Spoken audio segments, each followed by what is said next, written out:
Dieu Imana veut produire un nouveau peuple ayishaka kugira ubundi bwoko bushasha à partir d'une humanité pécheresse.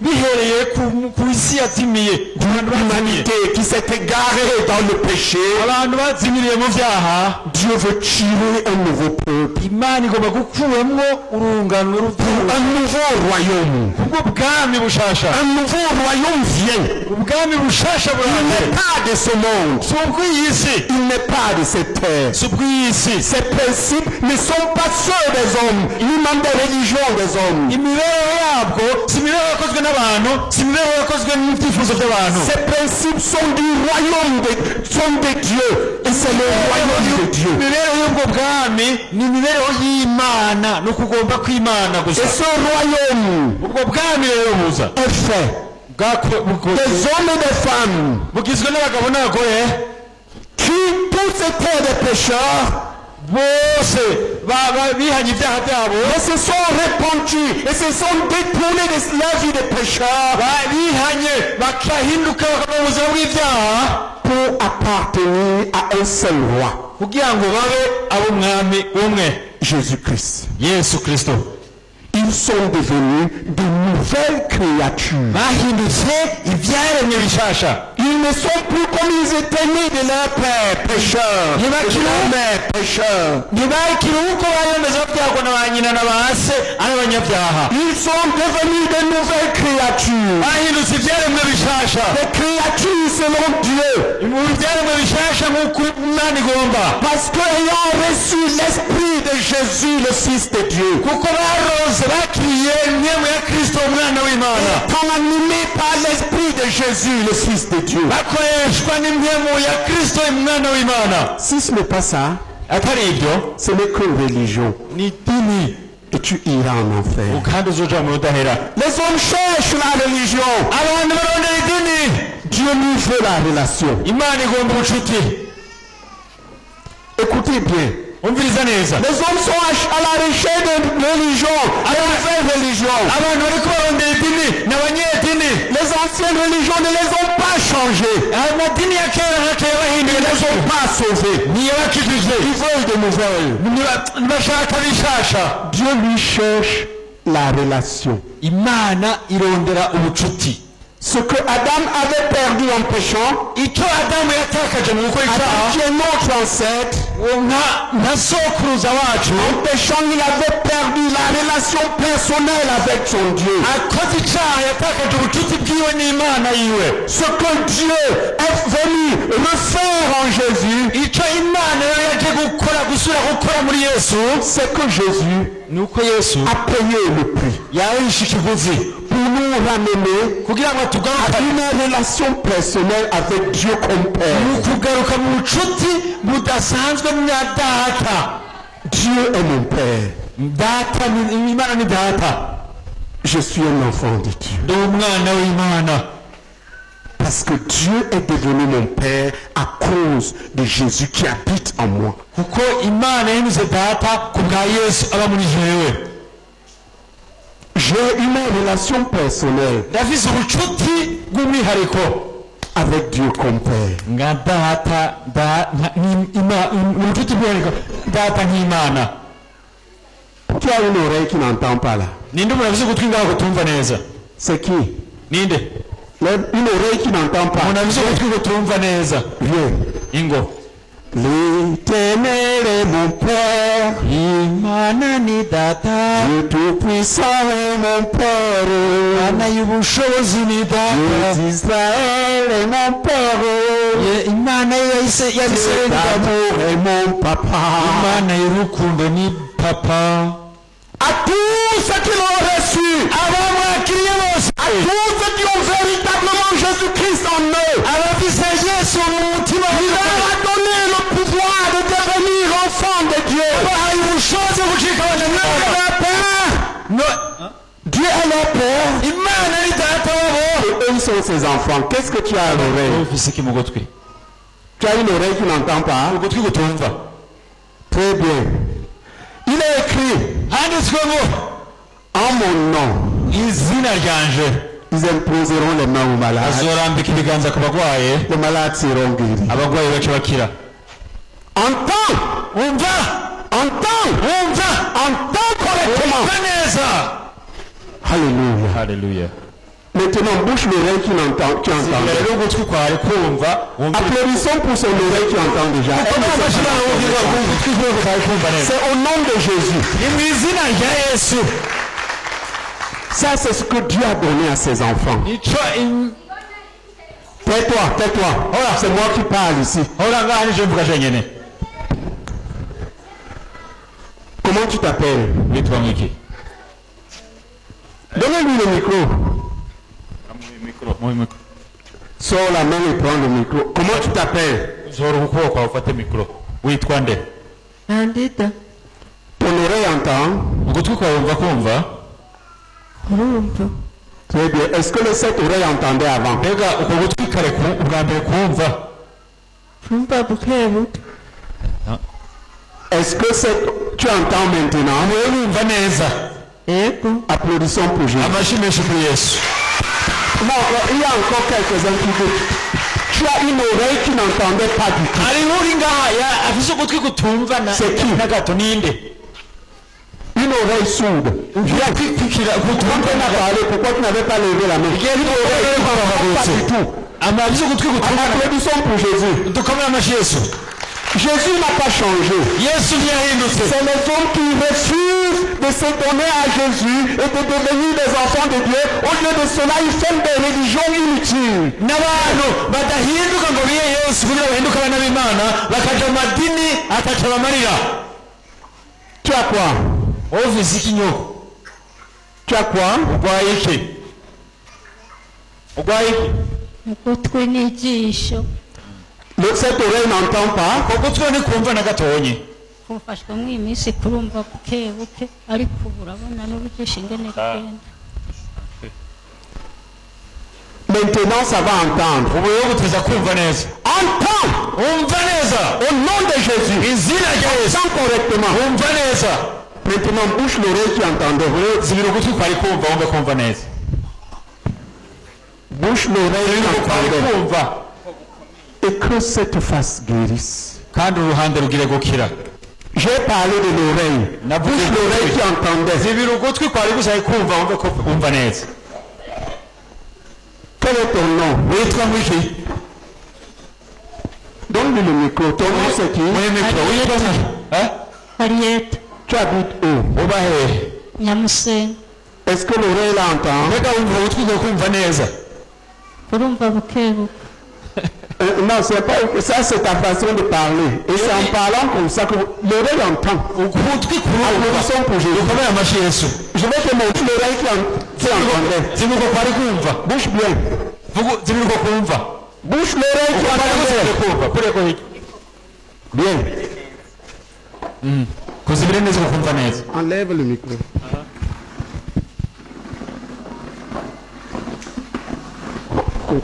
Peut-être. Regarde là-bas. Eh oui. sa, ndumva, yego, Bien, bien. yego cyane, Applaudissons pour Jésus.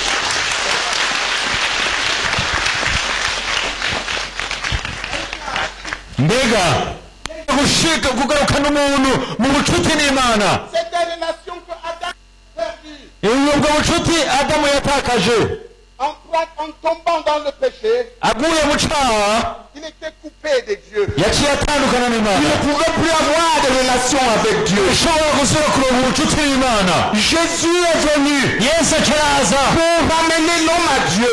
Yesu agaruka kugarukana umuntu La personne puisse fonctionner avec Dieu comme son Père. kugira ngo umuntu ashobore muri urwo ruhande kugendana n'Imana nka se. Il n'est pas venu pour faire une vaste religion yaje kugira ngo agire idini rinini avec des statues, n'ibigirwa n'ibishusho avec des noms, n'amazina. avec des cérémonies. Non, n'iminsi mikuru il n'y a pas de cérémonie. nta minsi mikuru Il y a Jésus. hari yesu Et il y a la parole de Dieu qui est puissante pour soutenir l'homme. hari ijambo ry'imana ry'ubushobozi kugira ngo rishyigikire umuntu Qui a mal à la main là? ninde arwaye Un ikiganza problème de bras. afise ikibazo Rapidement, tu lèves la main. nyanditse udoze ukuboko umuntu afise ikibazo cy'ukuboko arwaye indwara y'ukuboko umukoboko C'est qui? ninde oya kuboko no kuboko C'est quelle main? ni ukuboko kuwe C'est quelle main? ni ukuboko kuwe Applaudissons pour sa guérison. Lève-toi. afashe imana gukira kuwe Lève-toi. haguruka Applaudissez pour sa guérison. afashe menshi gukira kwiwe Jésus vient de le guérir. yesu aheje kumukiza Car il est écrit, kuko handitswe ngo il envoya sa parole arungika ijambo ryiwe et il les guérit. akabakiza indwara Tends la main maintenant, regarde. Et ne sens plus de douleur. ushobora kububabare Fais le sort. gira n'ingufu Applaudissons pour sa guérison. komera amashyi menshi imana Est-ce que tu gukira as mal maintenant? ukibabara kandi Est-ce que tu as mal? ubandanye kubabara Est-ce que tu as... Regarde maintenant. umviriza wumva ukibabara Est-ce que tu as encore mal? wumva ukibabara Tu as mal? wumva ukibabara Dans le fort. gira Ne sens plus de douleur. kubabare Applaudissons pour Jésus. amashyi menshi kuri yesu Regarde maintenant. umviriza ko ukibabara kandi Tu as encore mal? wumva ukibabara C'est fini. Applaudissons pour Jésus. amashyi kuri yesu Ce que nous vous disons, ni ubushobozi il s'agit de la vie de Dieu. bikenewe ubuzima bw'imana muri Tu as wowe été libéré par la mort de Jésus-Christ. ubuzima bwagaragaye kubw'urupfu rwa kristo Et livré pour les hommes. buhabwa abantu bose Celui qui se répand, c'est-à-dire renonce à sa vie de péché, uwihanye ni ukuvuga uwitandukanye n'ubuzima bw'ibyaha et se livre à Dieu pour marcher avec Jésus selon sa parole. agaca yiha imana kugira agendane na yesu nk'uko ijambo ry'imana Soit rivuga l'esprit de Jésus en lui. cyangwa imyenda ya kristo muri we aba atahinduka umwana w'imana Ce n'est pas une question de cérémonial. si ikibazo cy'iminsi mikuru Tu n'as pas besoin de recevoir l'extrême onction pour ça. ukeneye kuronka isiga ry'abarwayi kugira ngo Tu n'as pas besoin de la confirmation pour ça. ukeneye kuronka ikonfirmasiyo Tu as besoin de recevoir Jésus en toi. ukeneye kwakira yesu muri wowe Tu n'as besoin d'aucun sacrement. nta sakaramento n'imwe ukeneye Tu as besoin de Jésus-Christ en toi. ukeneye yesu muri wowe Là, vous me voyez, uko mubibona je suis un enfant de Dieu. ndi umwana w'imana Avant ma naissance, il m'avait choisi, imana yamisemo appelé par mon nom. anyita izina ryanje ampamagara mu Il izina m'a adopté. yantoranije Je suis de sa famille. mu muryango wiwe Et son sang coule dans mes veines. amaraso yiwe atembera mu mitsi Je yanjye ne suis plus esclave du péché. irimbohe y'ibyaha Je suis enfant de Dieu. mwana Je w'imana ne suis plus esclave de la peur. irimbohe y'ubwoba Je suis enfant de Dieu. umwana w'imana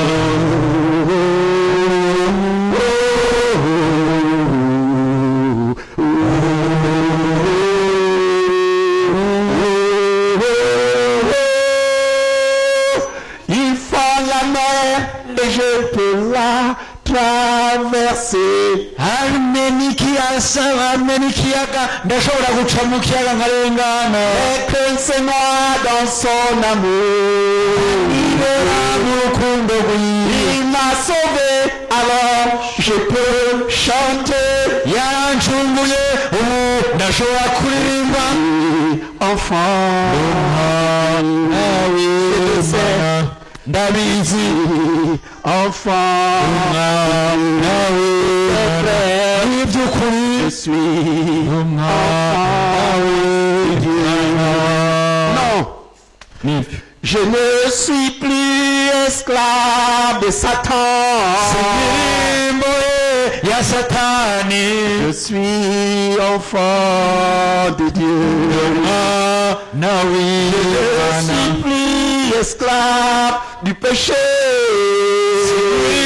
mbohe y'ibyaha Je suis enfant de Dieu.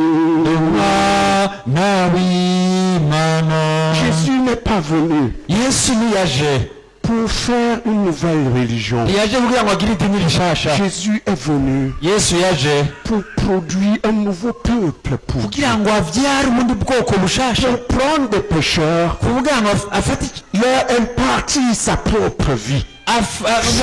abantu b'abanyabyaha abahindura abibabashamwo abakuramo ibyaha bashamo ubuzima bwiwe Ainsi, deux peuples existent maintenant dans ce monde. ubu rero kuri iyi si hari ubwoko bubiri buriho bw'abantu Un peuple pour Satan, hari haba abiyeguriye un peuple de Dieu.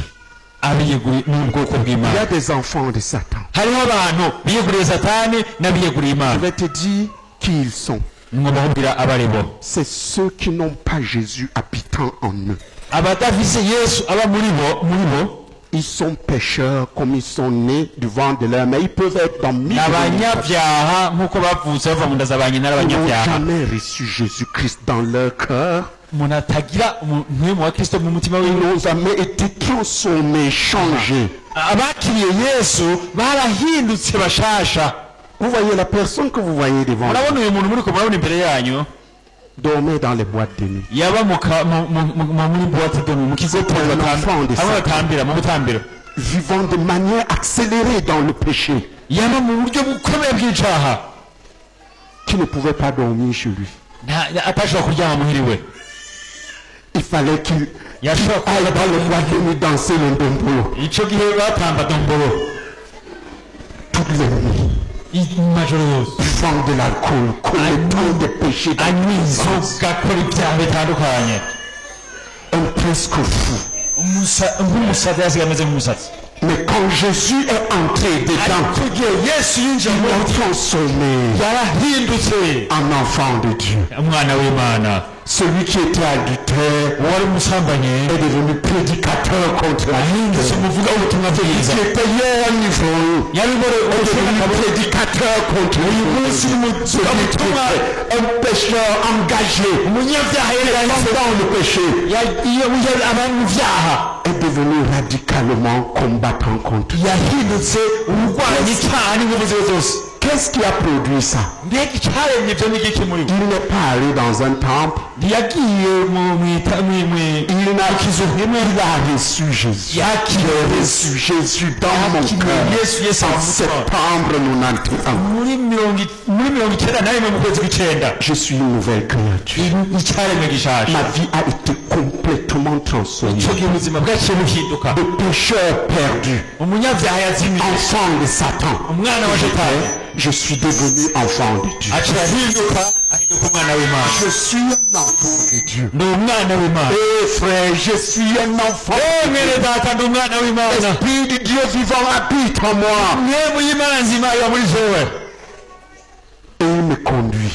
irandongora Et il me transforme de plus en plus chaque jour. agenda mpindura ku munsi ku Et munsi il me prépare antegurira pour le retour de mon Seigneur. antegurira kuko uzokwakira nigishika ukugaruka k'umwami wacu Es-tu né de nouveau? mbega waravutse ubwa kabiri Es-tu un enfant de Dieu? wowe umwana w'imana Demeures-tu un pécheur perdu, cyangwa ngo muri umunyabyaha yazimiye pratiquant l'ivrognerie et prétendant, ukanywa ukaborerwa mukibaza ko uri umwana w'imana pratiquant l'impudicité et prétendant, ukakora ushakanye ukaguma wibaza yuko uri umwana w'imana pratiquant les querelles et prétendant, ukaguma ushwana pratiquant le vol, ukiba pratiquant les détournements ugaye ugasahura et prétendant être à Dieu. ukibaza ko uri imana L'homme peut se tromper. umuntu ntashobora kwihenda Dieu ne se trompe pas. imana ntiyihenda La Bible dit, bibiliya ivuga ngo celui qui pratique le péché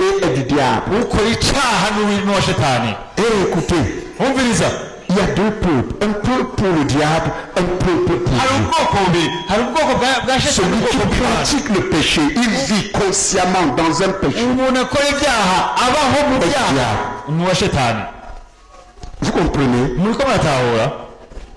Mais quand Jésus entre, la personne, si elle se reconnaît pécheur, iyo yesu yinjiye le jour qui elle se reconnaît pécheur, il veut changer. akitaba ko agashaka guhinduka, Tourne vers Jésus, se répand vers Dieu, Jésus, entre en lui hama yesu akija mu mutima wiwe et fait de lui une nouvelle créature, yesu acamuhindura icaremwe gishasha, un enfant de Dieu. umwana w'imana. Tous, nous sommes nés pécheurs, twese twavutse turi abanyabyaha sans exception. atari umwe avuyemo, Tous twese nés dans le péché, twavukiye mu byaha à travers notre père Adam et Ève, nos parents. bivuye kuri sokuruza wacu Nés pécheurs dans le péché, tuvuka mu byaha, tuvukira mu byaha, séparés de Dieu, dutandukanye n'imana, séparés de la bénédiction de Dieu, dutandukanye n'umugisha w'imana, séparés de la présence de Dieu, dutandukanye n'ukubaho kw'imana, et coupés de toute possibilité de voir le ciel un jour, dutandukanye n'ubushobozi bwose bwo kubona voir le royaume de Dieu, kubona ubwami bw'imana, condamnés à aller en enfer, tegerezwa kuja mu rudahera, à finir dans les ténèbres. guhereza mu rudahera. Nous sommes nés pécheurs. twavutse turi abanyabyaha, Mais Dieu ariko imana a tellement aimé le monde, nuko yakunze abari mu isi, il a donné son Fils unique, yatanze umwana w'ikinege, afin que n'importe qui, umwe wese décide de vivre le reste de sa vie dans la confiance en ce Fils, ahisemo kwiyemera yesu, kukwigegeza muri yesu, devienne enfant de Dieu. cyahinduje ku mwana w'imana.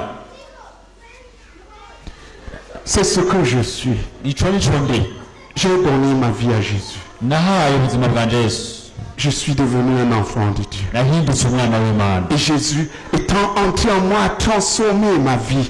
yesu yinjiye mu bugingo bwanje, yarahinduye ubuzima Et la bwanje. Bible nous dit, bibiliya ikubwira ngo dans Jean 1, yohana 1 verset 12, yohana 1:12, à tous ceux qui l'ont reçu, abamwakiriye bose, qui ont reçu qui? Jésus. abamwakiriye bose bakiriye iki? bakiriye yesu. As-tu reçu Jésus quand? mbega wakiriye yesu ryari? Je l'ai reçu en septembre 91, j'avais 31 ans. je namwakiriye muri 91, nari mfite imyaka 31. Pourtant, dans la religion dans laquelle j'étais, on m'avait baptisé enfant. ariko Ça n'existe pas dans la Bible. idini nari mu bari babatije n'umwana, icyo ubwo mwazize w'umwana nta na hamwe ho muri bibiliya, Diabolique. ni igikorwa cya shetani. Avec l'âge de 10 ans, j'étais confiné. Ça n'existe pas dans la Bible. imyaka 10 nari naronse konfirmasiyo. Jésus est venu pour accomplir la Bible. ibyo byose ntacyo byari bivuze. Il m'a fallu. J'ai mené toute la vie dans le péché. narabayeho ubuzima bwose bw'ibyaha, Et un jour, ariko umunsi umwe j'ai lu un livre. nasomye igitabo, J'ai compris que le Dieu qu'on me présentait comme une statue, comme un dessin, nje natawe ko mensonge, imana banyereka n'igishushanyo cy'ahantu est vivant maintenant. Il est sur le trône. Il veut entrer en toi. Il veut te changer. nje ndatawe ko yesu ari ku ntebe y'inganji, kandi ko agomba kumpindura, nawe niba umwizeye aca guhindura. Non, non, il n'est pas une statue. ntabwo ari ikigomana, Non, il n'est pas une photo. ntabwo ari ifoto. Jésus est vivant. yesu ni muzima, Il est Dieu assis sur le trône et qui peut umwana yicaye ku ntebe y'inganji, ta vie. Maintenant, ashaka guhindura ubuzima bwawe, ashobora guhindura ubuzima bwawe ubunyene. maintenant, il est ici. ari ngaha kandi ubunyene, Maintenant, il est prêt à agir dans ta vie. ariteguye Que tu lui donnes la possibilité d'entrer dans ta vie. ariko niwemera ukamwemerera kugira ngo aze muri wowe. La Bible nous dit bibiliya itubarira ngo à tous ceux qui l'ont reçu, abamwakiriye bose, ceux qui ont reçu Jésus dans leur cœur, abakiriye yesu mu mitima yabo, et Jésus dans mon cœur. ari yesu mu mutima wanje. Vous voyez ici, là, celui qui parle maintenant, ce n'est plus moi, c'est Christ qui parle en moi. urabona reka aravuga ubu, uvuga muri jewe ni kristo avuga muri jewe, si je mvuga. Je ne suis pas un homme normal, je suis un homme avec Dieu en lui. sindi umuntu asanzwe, ndi umuntu agize imana muri we. yesu mu mutima wawe un temple vivant du Dieu vivant. ni ingoro y'imana nzima iba muri jewe Dieu tel qu'on peut le connaître. imana nk'uko ushobora kuyimenya Jésus est en moi. yesu ari muri jewe Est-il en toi? mbega yoba ari muri we nawe Il dit à tous ceux qui l'ont reçu, bamwakiriye bose pas à ceux qui prétendent l'avoir reçu, ceux qui ne l'ont pas reçu, ça s'exprime d'une manière, ils demeurent pécheurs comme ils étaient. atabihenda ko bamwakiriye kuko wiyemeza ko wamwakiriye utamwakiriye ukuntu n'umunyabyaha Il continue à courir après les choses derrière lesquelles il courait avant. aguma yiruka inyuma y'ibyo aba yiruka ko atarakizwa Il courait derrière les femmes des gens, il continue. aguma yiruka inyuma y'abagore akabandanya Il avait plusieurs maris, elle avait plusieurs maris, elle continue. yaba yavuze abagabo benshi Elle n'ubabandanya vivait dans l'impudicité, elle continue. yabandi Elle continue à voler. yarasuye C'est la preuve qu'il est enfant du diable. Il n'a jamais atarigera amenya umwana w'imana Mais à tous ceux qui l'ont reçu, ariko abamwakiriye bose ça c'est ce que nous dit la Bible. ikindi biri tubarebe À ceux qui croient en son nom, abamwakiriye bose abizera izina ryiwe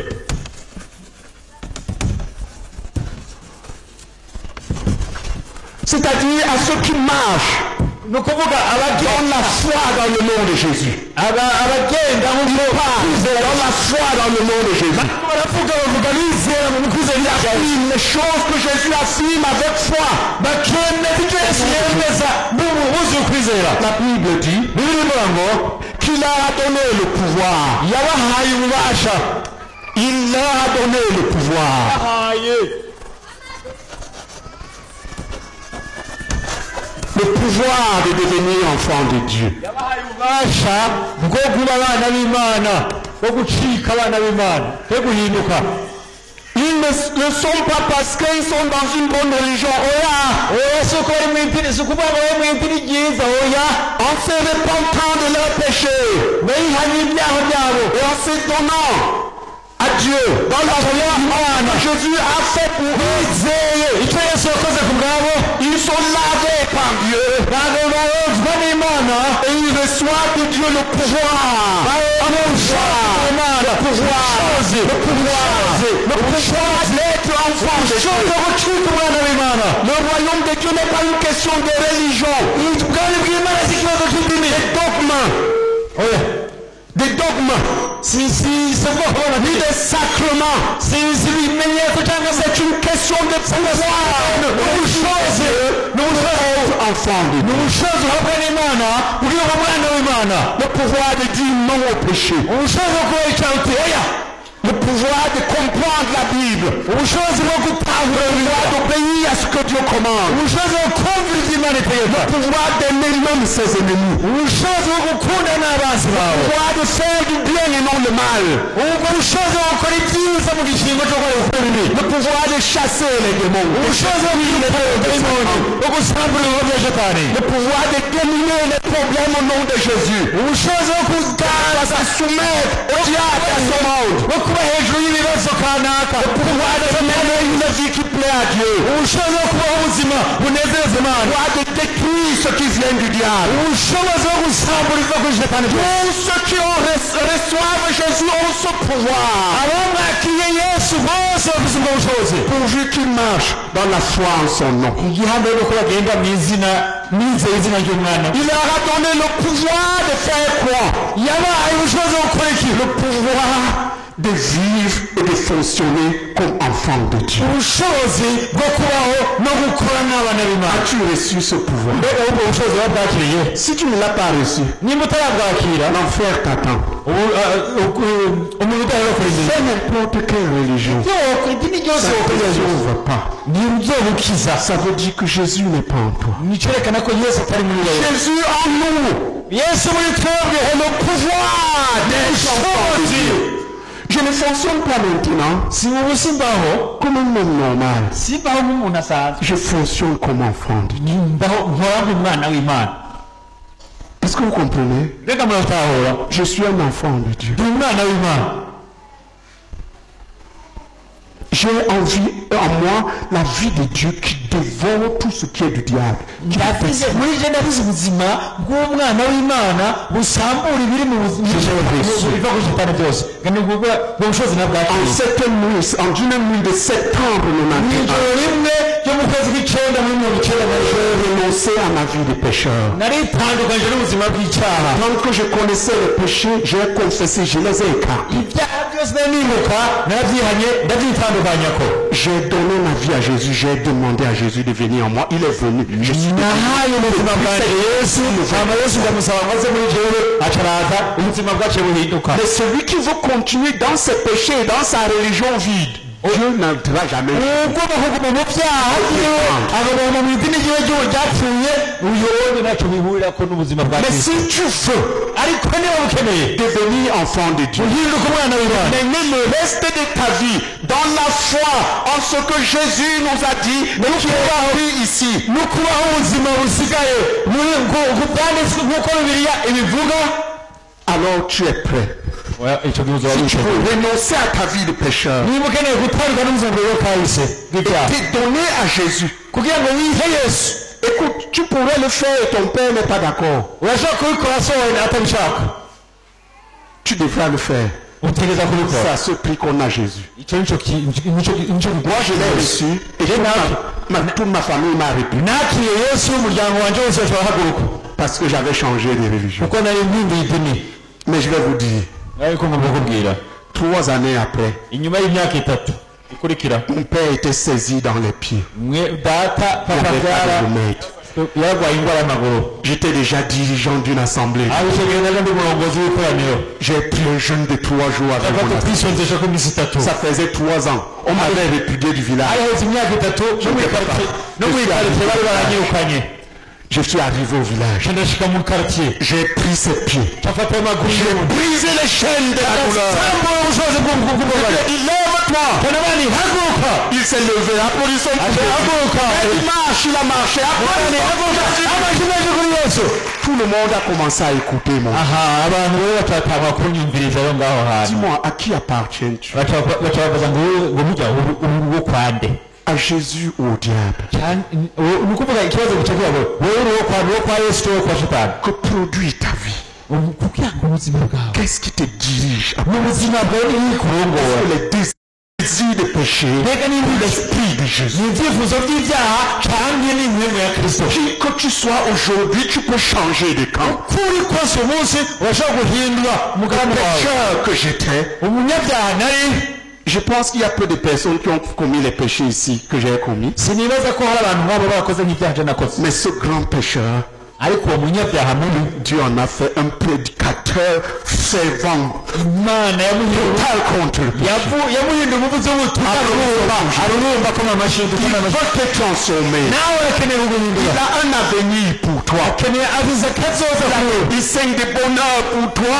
avize imigambi y'umunezero kuri wowe Si tu décides de quitter l'enfer niwahishaye kuva mu diable ukamwizera ukava mu jetani et de lui appartenir à partir d'aujourd'hui, wizeye nawe ucumuye nawe reconnaissant que dans le passé, que tu as péché, parce que nazo son péché. imana imaze kuyidamisha kumenyekana ko yigeze gukora ibyaha Ne dis pas personne n'a vu, Dieu a vu. nuvuga ngo hari umuntu yabibona nta muntu yabibona imana yabibona Et certains d'entre vous font comme s'ils étaient saints à l'extérieur. abantu benshi bagira utuntu tw'uko umenga nibo bonyine nta kintu Écoute, ce péché-là icyaha kiri ngaho que tu as commis dans la chambre fermée, icyaha wakoze mu cyumba cyugaye Dieu t'a vu.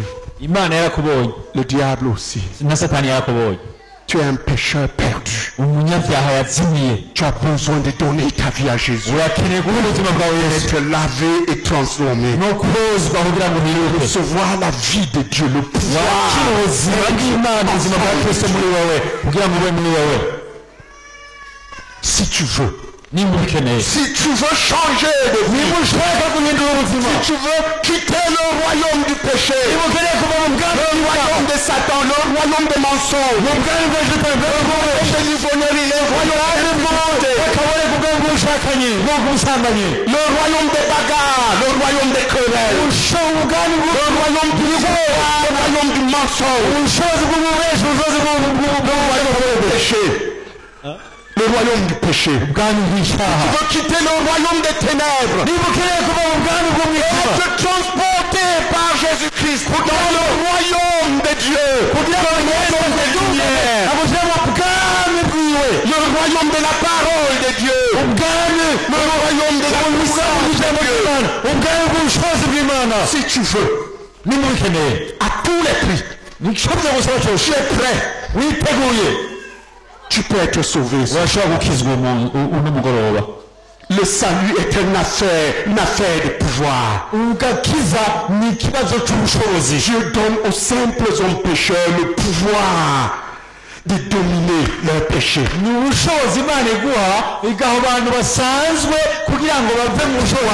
Résister à Satan. Le pouvoir de comprendre ce que Dieu dit dans la Bible. Le pouvoir de marcher selon ce que Dieu commande. Le pouvoir de faire du bien et de cesser de faire. Le pouvoir d'aimer même ses ennemis, de les faire. Dieu veut te donner ce pouvoir. Ce n'est pas une question de religion. Le pouvoir de quitter l'idolâtrie. Le fait de se prosterner devant les statues. Regarde, frère. Peut-être ton Dieu est une pierre. Hey. Dieu a créé l'homme plus cher que la pierre. Comment un homme peut adorer une pierre? C'est la folie.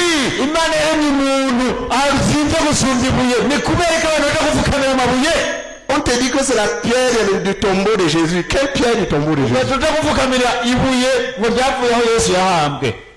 Malédiction, malédiction, malédiction.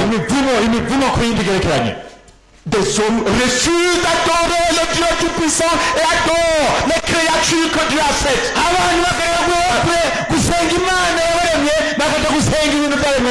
que Dieu les a fait supérieurs à ces créatures. Un homme prend un morceau de bois. Il coupe un arbre. Il prend un morceau, il s'étaille un Dieu. Il prend l'autre morceau, il met au feu, il s'échauffe. Il prend le bois, il se prosterne devant le morceau de bois. Parce qu'il ne sait pas que Jésus-Christ est vivant. Et que chaque être humain peut avoir une relation personnelle avec lui.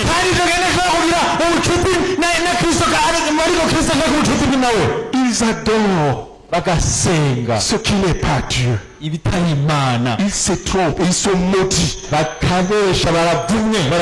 ils maudissent leur progéniture. Parce que ce péché appelle la malédiction. Dieu a simplement voulu sauver les hommes en leur donnant Jésus-Christ. Un seul nom a été donné dans les cieux par lequel un homme peut être sauvé. C'est Jésus-Christ. Il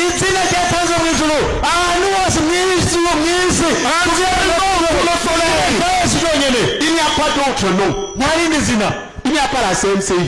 Ça ne sauve personne. Marie ne sauve personne. Joseph, 5 fois, 0 tout rond. Ces noms, c'est les démons. Dieu a donné Jésus-Christ pour le salut de quiconque veut quitter sa vie de pécheur pour revenir dans une relation personnelle avec Dieu. Quand j'ai un problème, je m'adresse à mon père. Oh papa, il y a ceci. Et il me répond. J'ai été ramené à la relation personnelle avec Dieu comme père. Au lieu de toutes ces religions, certains disent, certains pensent que en priant 5 fois par jour, en cognant la tête à terre, ils sont plus pécheurs qu'avant. Parce que Jésus-Christ, l'agneau de Dieu qui enlève les péchés du monde a été gratuitement. Celui qui croit et se livre à lui est sauvé. Qui ne croit pas et ne se donne pas à lui est perdu, désespérément perdu.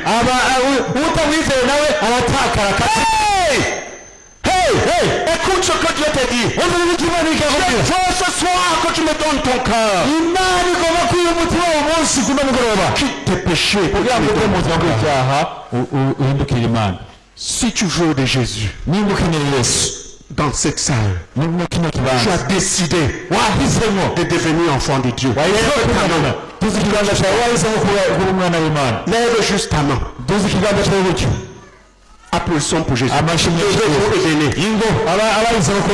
veux ton cœur ce soir. Lève-toi et applaudis. Donc il a décidé de quitter le péché et de devenir enfant de Dieu. Tu es résolu. Tu veux le faire. Tu veux changer. Tu veux que Jésus vienne en toi. Marcher le reste de ta vie pour lui appartenir, pour lui obéir.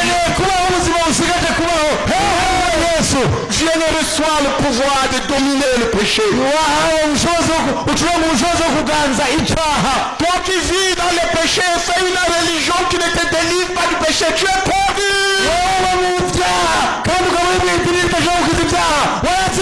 Mais aujourd'hui, tu peux être sauvé. Si tu es dans la CMCI et tu pratiques l'adultère, tu es perdu. Tu pratiques le mensonge, tu es perdu. Tu ne l'as pas reçu. Tu peux décider de le recevoir. Jésus. Dans le nom de Dieu, tu enlèves le péché du monde. Dans le nom de Dieu, tu enlèves le péché du monde. Dans le nom de Dieu, tu enlèves le péché du monde. Celui qui veut peut être transformé ce soir. Celui qui prend la décision de vivre le reste de sa vie au péché,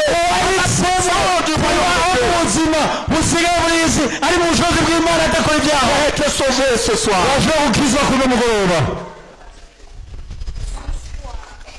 Avant ta naissance, je t'avais choisi et appelé par ton nom.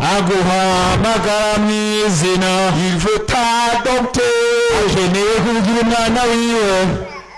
pour que tu sois de sa famille.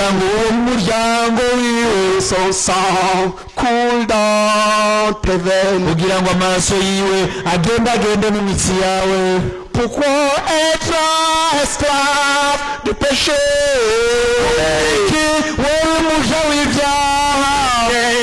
Enfant de Dieu. Pourquoi être esclave des démons?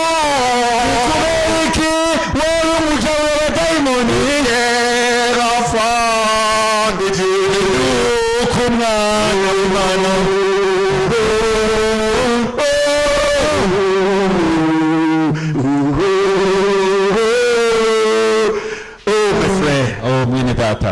Ce soir, en prenant cette décision, tu as pris la meilleure décision de ce soir, en prenant cette décision et en venant ici pour changer, Dieu qui est au ciel, t'as entendu, si c'est de tout ton cœur, si c'est de Dieu t'a vu. Alléluia. Et ce Dieu qui m'a changé, ce Dieu qui m'a sauvé, ce Dieu qui m'a transformé, ce Dieu qui a pris un quasi fou pour en faire un prince de Dieu.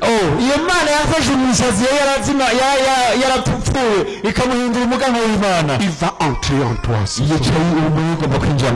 et changer ta vie. Alléluia. Amen.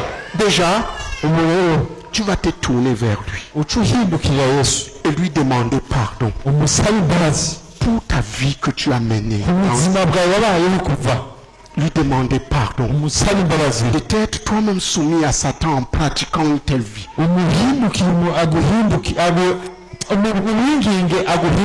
Et lui permettre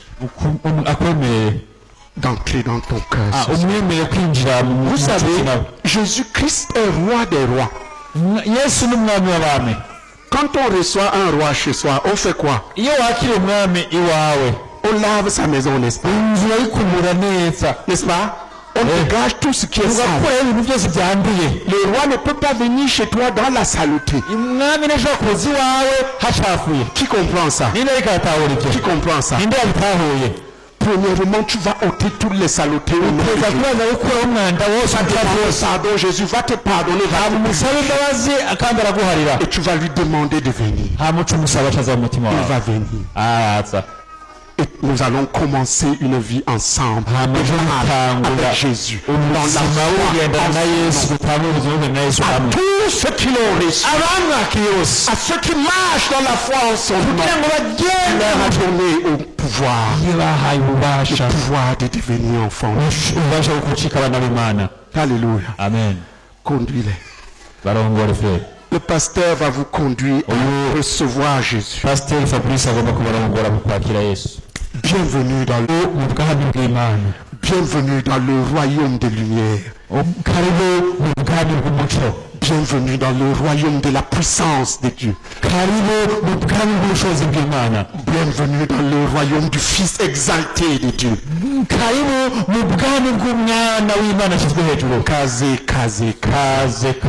Alléluia. Aujourd'hui il y a de la joie au ciel.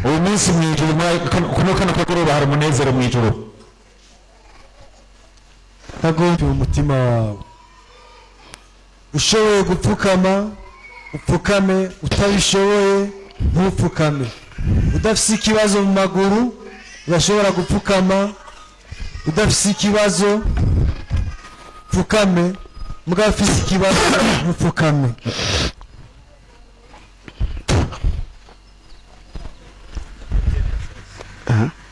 Unamika amaso yawe, urampamagaye kuri uno mugoroba. Numvise ijwi ryawe mu butumwa bwiza, numvise ijwi ryawe rimpamagara mu butumwa bwiza, mwami Yesu. Sinakomanaje umutima wanje, nditavye mwami Yesu, ndaje kuri wowe n'umutwaro w'ivyaha byinshi mwami Yesu, nakoze ibyaha byinshi mwami Yesu. Hariho byinshi abantu bazi, hariho n'ibyo batigeze bamenya, ariko byose urabizi wewe mwami Yesu. Ndaje kuri wowe, nkoreye urubanza rwanje mwami Yesu. Urubanza rw'Imana ruri kuri jewe kubw'ibyaha nakoze, biranyagiriza mwami Yesu. Mwijuru ibyaha nakoze biriko biranyagiriza, ibyaha nakoze biriko biranyagiriza. Urubanza rw'Imana ruri kuri jewe mwami Yesu. Ndatuye kandi abitangaje yuko atawundi muntu n'umwe yonkiza urubanza rw'Imana atari wowe gusa. Yesu, ndatuye ko wabambwe ku musaraba kubw'ibyaha byanje, warapfuye mwami Yesu, urahambwa, urazuka, uwo munsi uri muzima mwami Yesu. Konje kuri wowe singipfuye mwami Yesu. Mwami ndahiriwe ko numvise ubutumwa bwiza kandi ukampamagara, singipfuye mwami Yesu.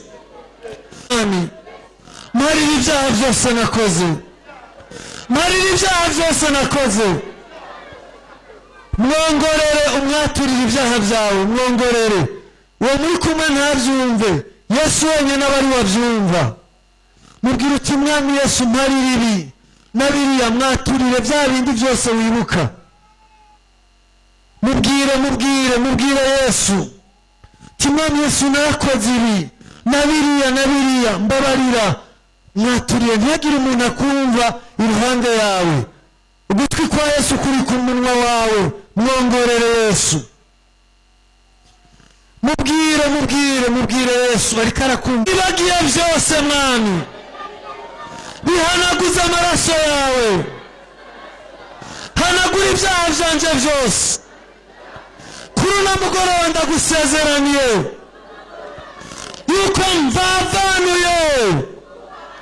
ndavanuye rwose na Satani n'inzira ziwe zose uti mu izina ryawe ryera Yesu ndavyatiye kandi abitangaje yuko mvavanuye burundu n'ubuzima bw'umwijima uti mu izina rya Yesu ndatuye kandi atangaje ko tuvavanuye burundu na Satani n'ibikorwa byiwe byose uyu munsi ndahindukiye Yesu ndaje akira ubugingo bwanje Satani ndaguteye ibitugu n'ubuzima bw'ibyaha byawe ndaguteye ibitugu uyu munsi ndatangaje ijuru rimenye isi bimenye n'ikuzimu babimenye yuko mbaye wa Yesu ikuzimu babimenye yuko nakiriwe ikuzimu mbaye w'ijuru mbaye wa Yesu ndabitangaje ku mugaragaro yuko nakiriye Yesu kandi ari umwami wanje guhera uyu munsi nyene kugeza Imana impamagaye kugeza mpfuye canke Yesu agarutse biguma canke koze amen. Maintenant un enfant de Dieu. mwegeranye uti ubu ndi umwana w'Imana. Dis-lui, regarde-moi, Dieu m'a donné le pouvoir. Imana yampaye ububasha Le pouvoir d'être enfant de Dieu. ubushobozi bwo gucika umwana w'Imana. C'est fini le péché. turasezeranye C'est fini le diable. Satani turasezeranye. Tu veux voir que tu as le pouvoir. urakeneye kubona ko uvuze ubushobozi. Qui a mal quelque part? ninde uwo barwaye indwara Lève la main. ahantu tuzi ikiganza Bien. Tu vois tes mains là maintenant. raba urabona amaboko yawe Sont des moyens selon la Bible pour libérer le pouvoir de Jésus. aya maboko ni uburyo twisunze Bibiliya bwo kugaragaza ubushobozi bwa La Yesu. Bible dit que tu imposeras les mains aux malades, les malades seront guéris. Bibiliya ivuga ngo tuzorambika ibiganza ku barwayi abarwayi bakire. Mets la main là où tu as mal. shira ikiganza cyawe C'est la main de Jésus maintenant. Tu as déjà changé. amaboko se ayiwawe ubu n'amaboko Tu ya n'es plus Yesu. n'importe qui. ibiganza byo nigeze rero Mets la main là où tu as mal. Les deux mains. shira ibiganza byawe bibiri Si tu ne peux pas toucher, mets la main sur la tête. aho udashobora gukora shira ibiganza byawe ku mutwe. Tu es maintenant enfant de Dieu. Tu vas exercer le pouvoir avec moi. w'Imana utaza kugaragaza ubushobozi hamwe nanje. Dis au nom puissant de Jésus. uti mu izina ry'ubushobozi rya Yesu. Je n'ai pas dit pose la main là où tu as mal. shira ibiganza byawe aho urwaye udashaka Le mal va partir au nom de Jésus. indwara iteza kugenda mu izina rya Yesu. Répète avec moi. Au nom puissant de Jésus. izina rya Yesu. Toi, telle maladie. Appelle la maladie par le nom. hari iyo ndwara Quel mal. Disparaît. Disparaît au nom de Jésus. Disparaît au nom de Jésus. Disparaît et ne reviens pas. Maladie dire qu'on te cherche dans ce corps qu'on ne te voit. Merci Seigneur de m'avoir béni. Applaudissons pour Jésus. Maintenant, je veux que tu vois quelque chose. Que tu expérimentes le pouvoir que tu as reçu. Tu viens de regarde là où tu avais mal. Regarde si le mal est encore. Allez-y, activement. Quand tu avais mal au dos, regardez. Là où tu as mis la main, regarde si le mal est encore là. C'est parti. Amen. Amen. Dites Amen. Amen. Le mal est parti. Regarde-le maintenant. Regarde là où tu avais mal. Applaudissons pour la guérison. Le mal est parti, lève la main. Il a disparu, lève la main. Applaudissons pour Jésus. Ça c'est le pouvoir. Ton mal est parti, lève la main. Ton mal est parti, il est parti, lève la main. Levez les mains ceux qui sont guéris. Applaudissons pour Jésus. Au nom de Jésus. Tu peux chasser même le diable chez toi. Tu es un enfant de Dieu. Tu peux chasser les sorciers. Ils n'ont plus le pouvoir de manger. Alléluia. Mais respecte Jésus. Dis, je suis un enfant de Dieu. Dis-le à haute voix, je suis un enfant de Dieu.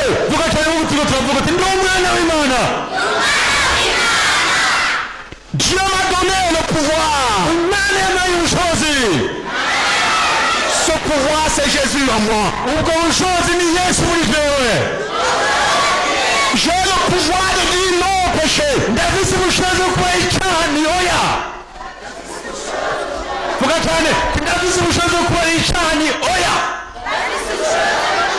J'ai le pouvoir de chasser les démons.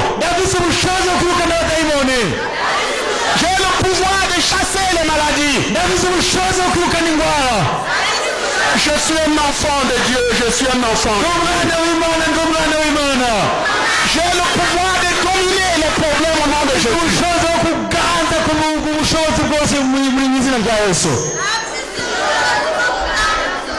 Qui avait un abcès là? Il avait un abcès. C'est parti. C'est parti. Regarde. C'est parti. Applaudissons pour Jésus. Je veux vous montrer. Ils ont pris leur main. Et ils ont parlé au nom de Dieu. Voir que Dieu l'a laissé. Je veux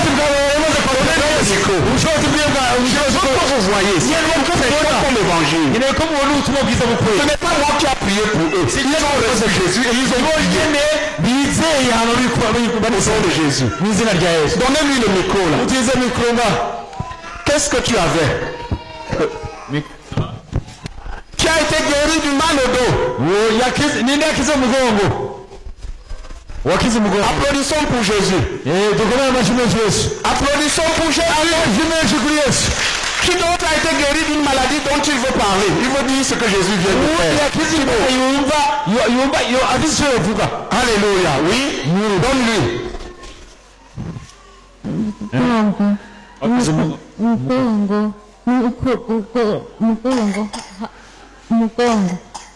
Tu as été guéri. Maintenant, fais ça. Si tu as été guéri, applaudissons pour Jésus. Nanje malingo alikukuru kwaliko abyimbye yene mbabara kose L'argent était gonflé, maintenant c'est... Vous pouvez voir maintenant. Applaudissons pour Jésus. Applaudissons pour Jésus. C'est de ça qu'on parlait tout à l'heure, les abcès, les gonflements. Qui d'autre a été guéri? Je veux que vous voyez que vous avez le pouvoir. Vous n'avez pas besoin de courir derrière ce qu'on appelle les prophètes. Vous avez le pouvoir. Comment? Au nom de Jésus. Tu marches avec Jésus. Amen. Amen. Qui d'autre veut dire ce que Jésus venait de faire? Dis-nous où tu avais quoi? Qu'est-ce que tu avais?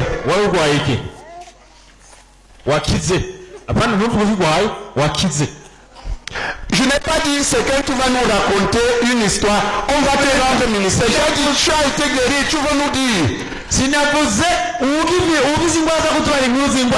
Venez les accueillir. Accueillez-les, on va rendre le ministère. Tu es enfant de Dieu. Quand nous prions, tu pries avec nous. Dieu va faire des choses. Alléluia. Le passé. Nous allons donner un petit coup de fouet au diable avant de nous séparer. Je vous exhorte d'être là. On a eu très peu de temps aujourd'hui, le temps est dépassé. Je ne sais pas comment est-ce que vous faites demain. Alléluia. Dis, Satan, je t'ai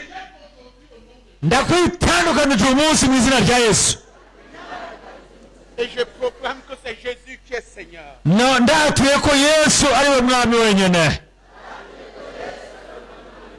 Au nom puissant de Jésus.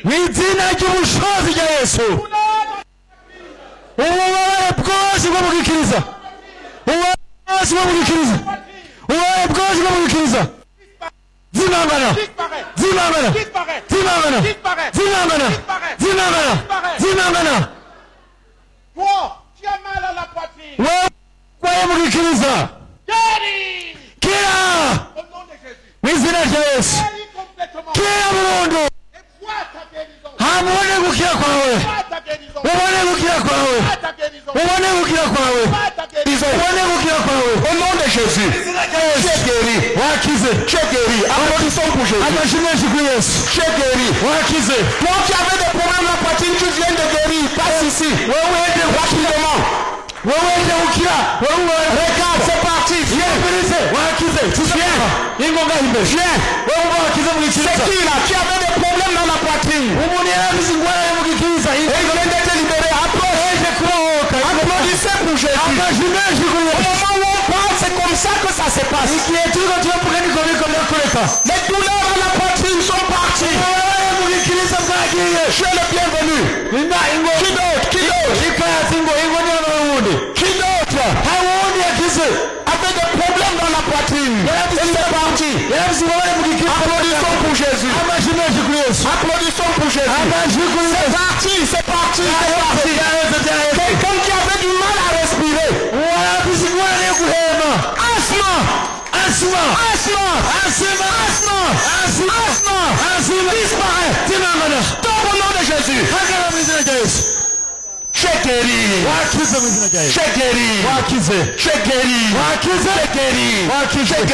Applaudissons pour Jésus. Tu avais des problèmes dans la poitrine. C'est fini. Tu viens. Au nom de Jésus. Les douleurs dans la gorge. Guéri. Au nom de Jésus.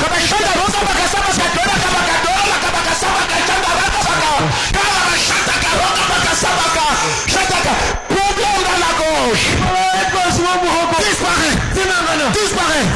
Disparaît. Faut répéter avec moi. Au nom de Jésus.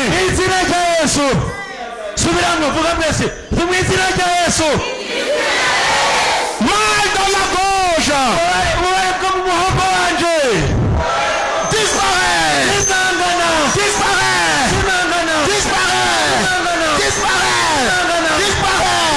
Et ne reviens pas. Toi qui avais le mal dans la gauche, priez avec moi. Tu n'es pas un poteau. La bouche là est faite par Dieu. Monsieur avait des problèmes dans la gorge. Regarde. Et vois ta guérison. Et vois ta guérison. Vois ta guérison. Qui avait le problème et est guéri. Le mal a disparu. Dans la gauche. Tu lèves la main. Applaudissons pour Jésus. Voilà une personne. Qui d'autre?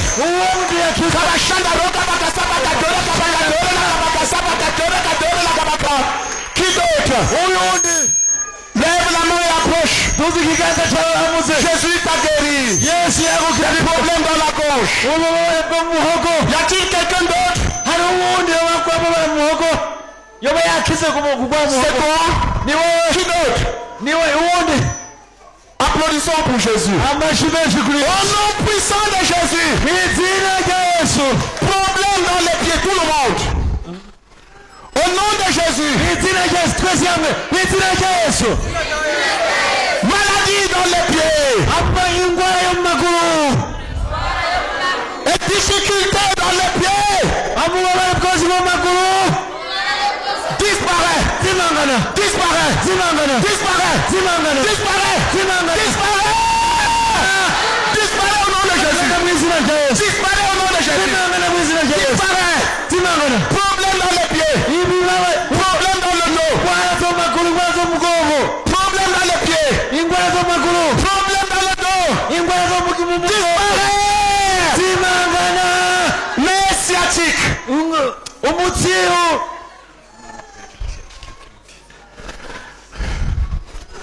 hariho umutsi ngaha ukunda kugwara abantu bakunda kugwara nesiatique. Alléluia. Amen. Au nom de Jésus, tout le monde. Problème dans les pieds. Maladie dans le dos. Prends sang. Au nom puissant de Jésus. Disparaît maintenant.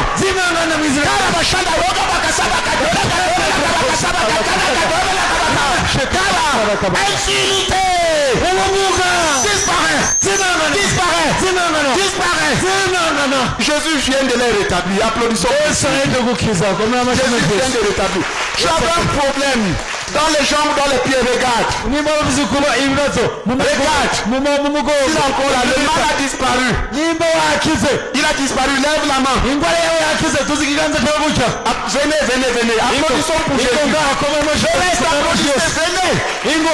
Le mal a disparu. Dans le dos, dans les pieds. Approche. Applaudissez pour son frère. Demande à ton frère pour applaudir pour Jésus. Il fait les choses. Applaudissez pour Jésus. Il est en train de guérir les gens là. Ils ont ce problème. J'ai parmi eux, regarde. Prends ta guérison. Qui est là? Et viens. Qui d'autre? Donne mal dans les pieds, mal dans les jambes. Au nom de Jésus. Qui d'autre? Viens, applaudissons pour Jésus. Ils sont en train, il est encore en train de toucher les gens. Dis au nom de Jésus. Maladie dans les jambes. Maladie dans les pieds. Où que tu sois ce soir.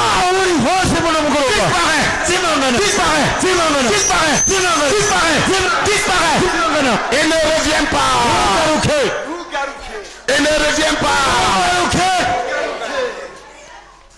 Tu avais le mal, regarde. Il a disparu. Lève la main. Y a-t-il quelqu'un d'autre qui a été guéri dans ce domaine? Lève la main. Applaudissons pour Jésus. Venez. Applaudissons pour Jésus. Applaudissons pour Jésus. Tout le monde prie avec moi. Au nom puissant de Jésus.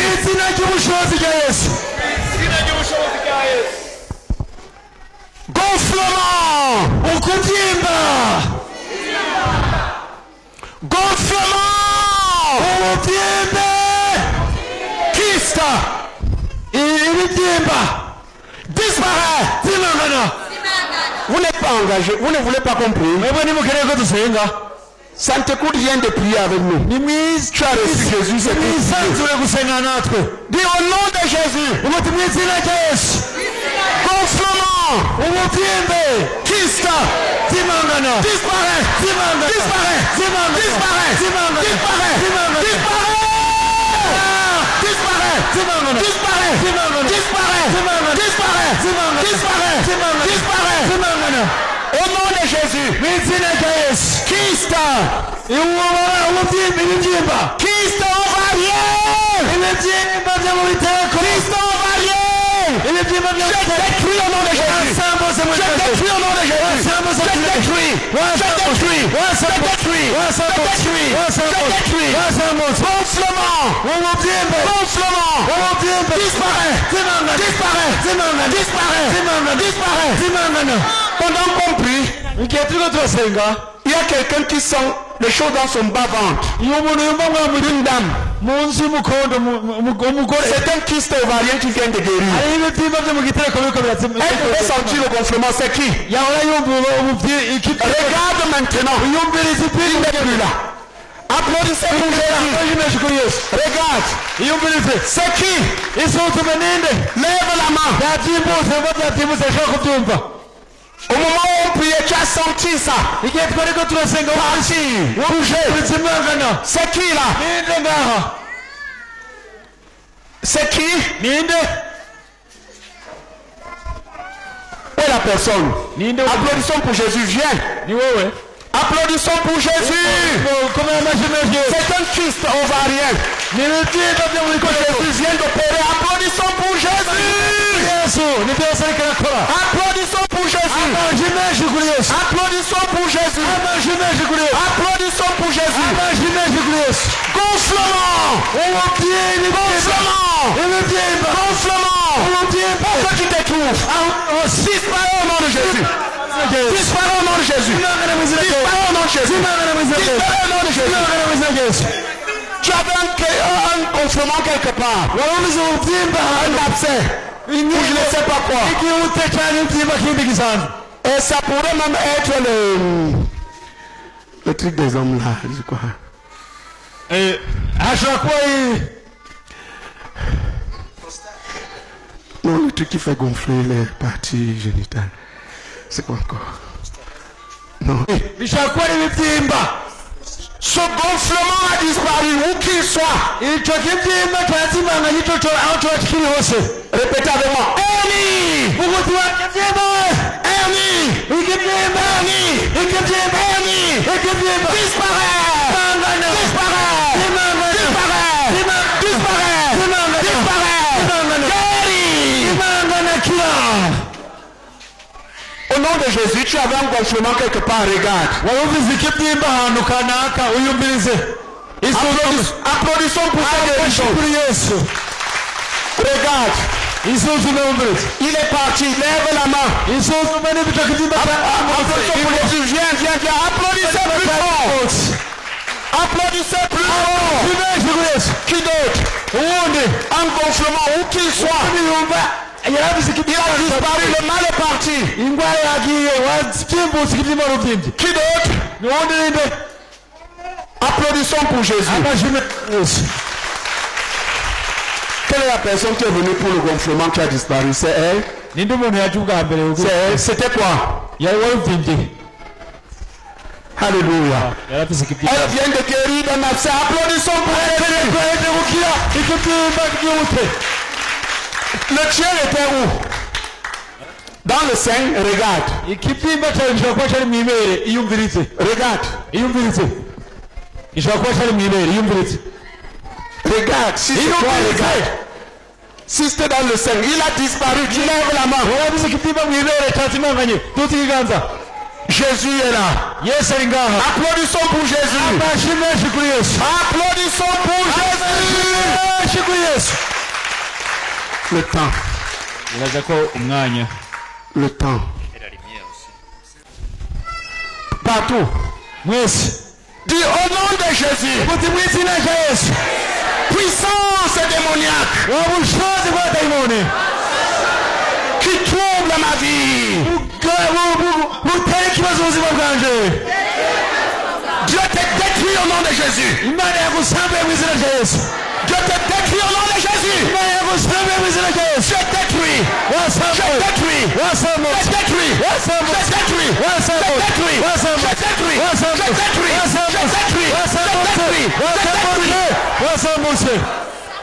Au nom de Jésus. Toi, esprit méchant, qui trouble ma vie, sors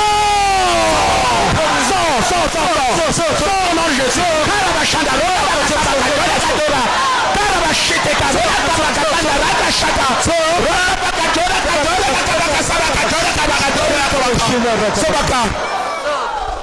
Certains auront envie de venir. Tu sens que quelque chose est sorti. Tu as besoin d'aide. Lève la main. On va chasser quelque chose monte comme si ça voulait sortir.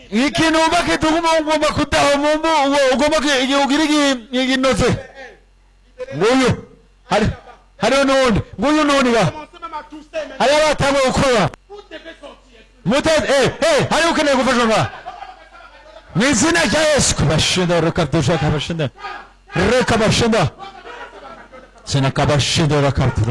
Allez vers ceux qui ont envie de vomir. Genda kuri abo mubagomba kutawa mwunamike mwene data mwunamike mwemigende mutereza kugenda mu izina rya Yesu mwabwombe nimushobora gukomanira ngaho nimushobora kumanose sohoka mu izina rya Yesu sohoka sohoka sohoka sohoka sohoka